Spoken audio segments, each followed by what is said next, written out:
West బెంగాల్లో రెండో విడత ఎలక్షన్స్ జరుగుతున్నాయి. ఉదయం 7 గంటలకు పోలింగ్ ప్రారంభమైంది. బెంగాల్లో మొత్తం 294 అసెంబ్లీ నియోజకవర్గాలు ఉన్నాయి. ఈ నెల 23వ తేదీన 152 సీట్లకు పోలింగ్ జరిగింది. ఇక మిగిలిన 142 స్థానాలకు ఇవాళ పోలింగ్ జరుగుతోంది. సెకండ్ ఫేజ్ ఎన్నికల్లో 3,21,00,000 మంది ఓటర్లు ఓటు హక్కును వినియోగించుకోనున్నారు. అలాగే వివిధ పార్టీల నుంచి 1,448 మంది అభ్యర్థులు ఎన్నికల బరిలో నిలిచారు. వచ్చే నెల మే 4వ తేదీన ఫలితాలు రిలీజ్ కానున్నాయి. రెండో దశ పోలింగ్ జరగనున్న నియోజకవర్గాల్లో అత్యంత కీలకమైనది ముఖ్యమంత్రి మమతా బెనర్జీ పోటీ చేస్తున్న భవానీపూర్ నియోజకవర్గం. గత ఎన్నికల్లో ముఖ్యమంత్రిని ఓడించిన ప్రతిపక్ష నేత సువేందు అధికారిని మళ్లీ ఆమెకు పోటీగా ఇక్కడి నుంచే బరిలోకి నిలిపింది బీజేపీ. రెండో విడత ఎన్నికల్లో తృణమూల్ కాంగ్రెస్, బీజేపీ, కాంగ్రెస్ సహా వివిధ పార్టీల నుంచి కీలక నేతలు పోటీలో ఉన్నారు. పశ్చిమ బెంగాల్ సెకండ్ ఫేజ్ ఎన్నికలపై డీటెయిల్స్ మదర్ లైవ్ ద్వారా అందిస్తారు. మదర్, పోలింగ్ అనేది ప్రారంభమైందా? ఎలా జరుగుతుంది? ఇప్పటి వరకు ఏ శాతం మేర పోలింగ్ నమోదైంది?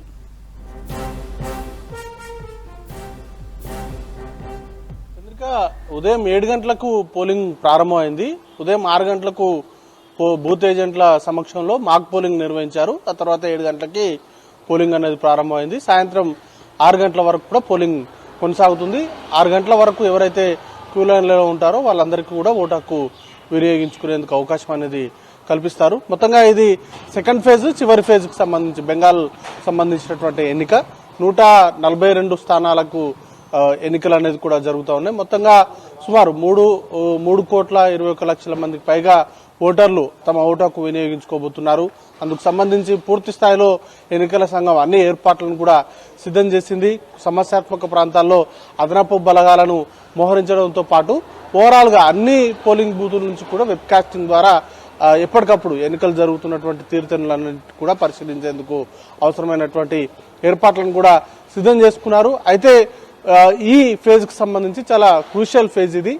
142 స్థానాల్లో గతంలో 2021లో జరిగినటువంటి ఎన్నికల్లో టీఎంసీ ఇక్కడ ల్యాండ్ స్లైడింగ్ విక్టరీ సాధించింది. సుమారు 123 స్థానాల్లో టీఎంసీకి సంబంధించినటువంటి అభ్యర్థులు గెలుపొందారు. అంత స్ట్రాంగ్ హోల్డ్ ఉన్నటువంటి ప్రాంతం ఇది టీఎంసీకి. 142లో 123 స్థానాలు టీఎంసీ గెలిస్తే 18 స్థానాల్లో బీజేపీ సంబంధించినటువంటి అభ్యర్థులు గెలుపొందారు. ఒక స్థానం లెఫ్ట్ పార్టీలకు సంబంధించినటువంటి అభ్యర్థి గెలుపొందారు. అంతా స్ట్రాంగ్ హోల్డ్ ఉన్నటువంటి ప్రాంతం కాబట్టి సార్ కొంత సెక్యూరిటీ వైజ్ గా కూడా చాలా ప్రికాషన్స్ తీసుకున్నారు. ఇప్పటికే కొన్ని ప్రాంతాల్లో ఈవీఎంస్ కు సంబంధించి మాల్ ఫంక్షనింగ్ జరుగుతున్నట్లుగా ఆరోపణలు వస్తున్నాయి. ముఖ్యంగా హౌరా ప్రాంతంలో ఒక ఇద్దరిని కూడా ఇప్పటికే సిఆర్పీఎఫ్ సంబంధించినటువంటి బలగాల అదుపులోకి కూడా తీసుకున్నారు.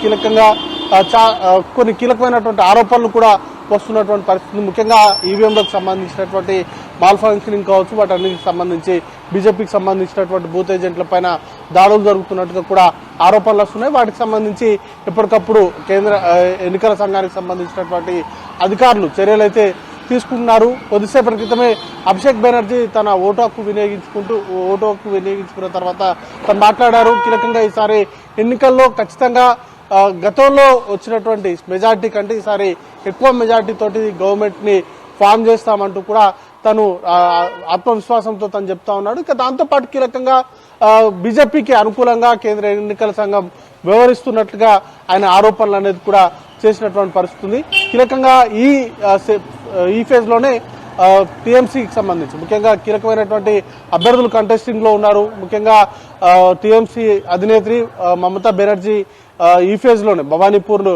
నియోజకవర్గం నుంచి తను కంటెస్ట్ చేస్తున్నారు. తన పైన సువేందు అధికారి బీజేపీ నుంచి తను 2 స్థానాల్లో పోటీ చేస్తూ ఉన్నారు. నందిగ్రామ్ లో ఫస్ట్ ఫేజ్ కి సంబంధించినటువంటి ఎన్నికల్లో భాగంగా నందిగ్రామ్ సంబంధించినటువంటి అసెంబ్లీకి సంబంధించినటువంటి దాంట్లో కంటెస్ట్ చేస్తున్నారు. ఇక ఈ ఫేజ్ లో భవానీపూర్ సీఎం ఎక్కడి నుంచి అయితే పోటీ చేస్తారో అక్కడి నుంచి తను పోటీ చేస్తాను, మమతా బెనర్జీని ఓడించడమే తన లక్ష్యం అంటూ కూడా గతంలో సువేందు అధికారి ప్రకటించారు. దానికి తగ్గట్టుగానే ఈసారి కూడా మమతా బెనర్జీ పోటీ చేస్తున్నటువంటి స్థానం నుంచి ఆయన కూడా ఫైట్ చేస్తా ఉన్నటువంటి పరిస్థితి. ఇక కీలకంగా ఇటు కాంగ్రెస్ పార్టీకి సంబంధించి కావచ్చు, అలాగే టీఎంసీ, బీజేపీకి సంబంధించినటువంటి కీలక నేతలందరూ కూడా ఈ సెకండ్ ఫేజ్ లోనే పోటీ చేస్తా ఉన్నటువంటి పరిస్థితి ఉంది. టీఎంసీకి చాలా స్ట్రాంగ్ హోల్డ్ ఉన్నటువంటి ఏరియా కాబట్టి కొంత ఉద్రిక్తంగా ఉండేటువంటి అవకాశాలు అయితే ఉన్నాయి. ముఖ్యంగా బీజేపీకి సంబంధించినటువంటి బూత్ ఏజెంట్ల పైన దాడులు అనేది కూడా జరుగుతున్నట్టుగా వార్తలు వస్తున్నటువంటి నేపథ్యంలో ఖచ్చితంగా వాటన్నింటినీ కూడా నిలుపుదల చేసి దాడులు జరగకుండా ప్రశాంతంగా ప్రజలందరూ కూడా ఓటు హక్కు వినియోగించుకునేలాగా అవసరమైనటువంటి ఏర్పాట్లు అనేది కూడా చేశారు. ఇప్పటికే సుమారు 2300 కంపెనీలకు పైగా సిఆర్పీఎఫ్ కు సంబంధించినటువంటి బలగాలను మోహరించడంతో పాటు ఎన్ఐఏకి సంబంధించినటువంటి స్పెషల్ టీమ్స్ ని కూడా డిప్లాయ్ చేశారు. నిన్న కొన్ని నాట్ బాంబులను కూడా పట్టుకున్నటువంటి నేపథ్యంలో ఇలాంటి అవాంఛనీయ సంఘటనలు జరగకుండా ముందస్తు చర్యల్లో భాగంగా కేంద్ర బలగాలను కావచ్చు, అలాగే స్టేట్ పోలీసింగ్ అంతా కూడా ఎలక్షన్స్ నిర్వహణపైనే ఫోకస్ అనేది కూడా పెట్టారు. ఎక్కడ కూడా రిగ్గింగ్ కావచ్చు లేకపోతే మాల్ ఫంక్షనింగ్ చోటు లేకుండా ప్రశాంతంగా ప్రజలందరూ కూడా ఓటు హక్కు వినియోగించుకునేందుకు అవసరమైనటువంటి ఏర్పాట్లను అయితే చేశారు. గతంలో ఫస్ట్ ఫేజ్ కి సంబంధించి రికార్డు స్థాయిలో పోలింగ్ అనేది కూడా నమోదైనటువంటి పరిస్థితి ఉంది. బట్ ఈసారి అదే స్థాయిలో పోలింగ్ నమోదవుతుందా లేదా అనేది కూడా చూడాల్సి ఉంటుంది. కొంత అర్బన్ ఏరియాస్ కు సంబంధించినటువంటి ఓటింగ్ అంతా కూడా కొన్ని నియోజకవర్గాలు ఉన్నాయి. ముఖ్యంగా కోల్కతా కావచ్చు, హౌరా ఇట్లాంటి చాలా ప్రాంతాలు కూడా అర్బన్ ఏరియాతో ముడిపడి ఉన్నటువంటి ఏరియాస్ ఉన్నాయి. కాబట్టి ఖచ్చితంగా పోలింగ్ అనుకున్నంత స్థాయిలో జరుగుతుందా లేదా అనేది కూడా చూడాల్సి ఉంటుంది. ప్రస్తుతానికైతే సుమారు 10% లోపు పోలింగ్ అనేది కూడా నమోదయ్యేటువంటి అవకాశం ఉంది. మరి కాసేపట్లోనే కేంద్ర ఎన్నికల సంఘం ఉదయం 9 వరకు జరిగినటువంటి పోలింగ్ కి సంబంధించిన అప్డేట్స్ అనేది కూడా ఇస్తుంది. ఎవ్రీ 3 అవర్స్ ఒకసారి కేంద్ర ఎన్నికల సంఘం ఇటు పోలింగ్ సంబంధించినటువంటి అప్డేట్స్ ఎంత మేరకు పోలింగ్ జరిగింది, అలాగే ఏవైనా అవాంఛనీయ సంఘటనలు జరిగే వాటన్నిటికి సంబంధించినటువంటి సమాచారాన్ని అంతా ఇస్తూ ఉంటుంది. ఉదయం 9:30 ఆ ప్రాంతంలో 9 గంటల వరకు జరిగినటువంటి పోలింగ్ పైన ఒక క్లారిటీ అనేది కూడా వచ్చేటువంటి అవకాశం ఉంది. కొన్ని ఏరియాస్ లో మిగతా అంతా కూడా ఈ 142 నియోజకవర్గాల్లో పోలింగ్ అంతా కూడా ప్రశాంతంగానే కొనసాగుతా ఉంది. अच्छी या बुरी है, पर ये सच्चाई है कि हम यहीं रहते हैं और यहाँ पे आज आपने देखा है कि मोटर बाइक अलाउड नहीं किया है, इसीलिए, और मुझे खुद मोटर बाइक चलाना तो आता नहीं है, तो सवारी का होके आना पड़ता, और यहाँ पे सवार तो आज अलाउड नहीं है, तो फिर टोटो ही रहा है। और मेरा घर बूथ के बहुत ही पास है, या तो हम चल के आते हैं या टोटो में आए। देखिए, इस बार जो ये हम लोकतंत्र के बचाने की लड़ाई में लोग शामिल है।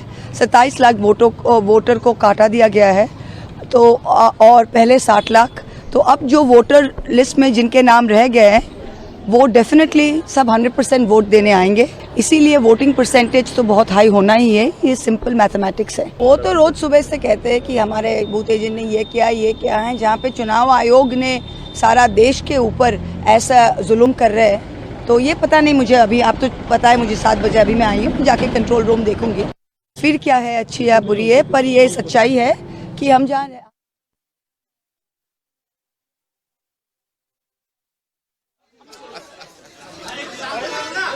কথা বললে কি করে?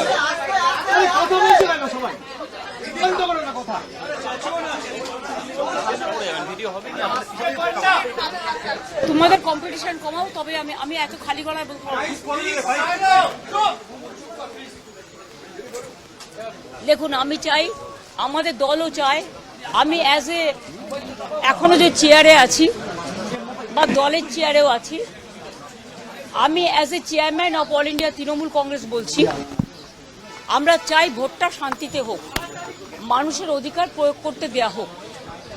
কিন্তু বিশেষ করে কতগুলো অবজারভার নিয়ে আসা হয়েছে বিভিন্ন জায়গা থেকে, এবং অনেক পুলিশ অফিসার নিয়ে আসা হয়েছে যারা বাংলাকে বোঝে না। যেমন গতকাল রাত্রে যে অত্যাচার করেছে সারা বাংলা জুড়ে, আমি কিন্তু সারা রাত জেগেছিলাম, এবং অবজারভাররা থানায় গিয়ে প্রেসার ক্রিয়েট করছে শুধু আমাদের পার্টিকে টার্গেট করে, যে সব তৃণমূল কংগ্রেসের এজেন্টকে গ্রেপ্তার করো। ব্লক প্রেসিডেন্ট, আমার ইউথের ব্লক প্রেসিডেন্টকে সকালেও অ্যারেস্ট করেছিল, আমাকে যার জন্য চেতলায় যেতে হয়েছিল। থানায় আমি যাইনি, ববি গিয়ে ছাড়িয়ে নিয়ে